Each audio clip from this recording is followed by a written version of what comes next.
Kung wala nang ganap ang pagmamahal, ay di na kailangan pang dalawang puso'y magkasama. Kung wala nang tamis sa damdamin ng pag-ibig, ay hayaan ng puso ay mag-isa. Bakit nga ba iisipin ng sasabihin ng ibang gayong hindi siya ang nagdurusa? May bukas pang naghihintay sa pag-ibig na kapwa kay lamig.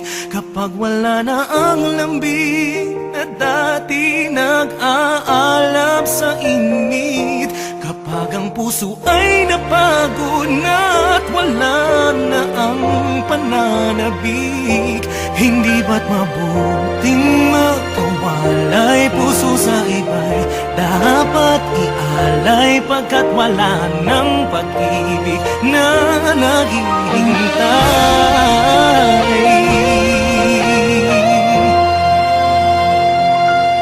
Bakit lang ba ganun? Puso ay kahirapin sang turuan, di malaman, di maintindihan. Kung wala nang ganap ang nadarama sa puso, ay tama lang na kapwa'y lumaya na.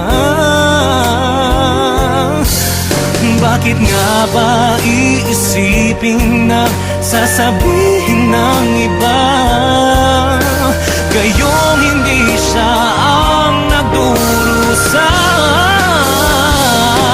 May bukas pang naghihintay sa pag-ibig na kapwa kay lamig.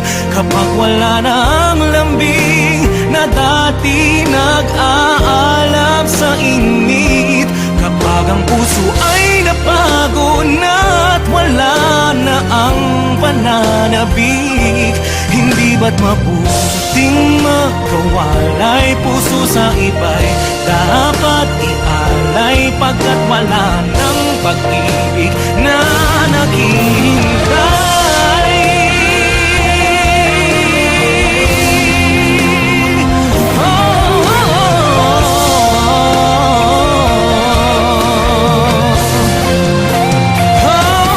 Bukas pang naghihintay sa pag-ibig na kapwa kay lamig.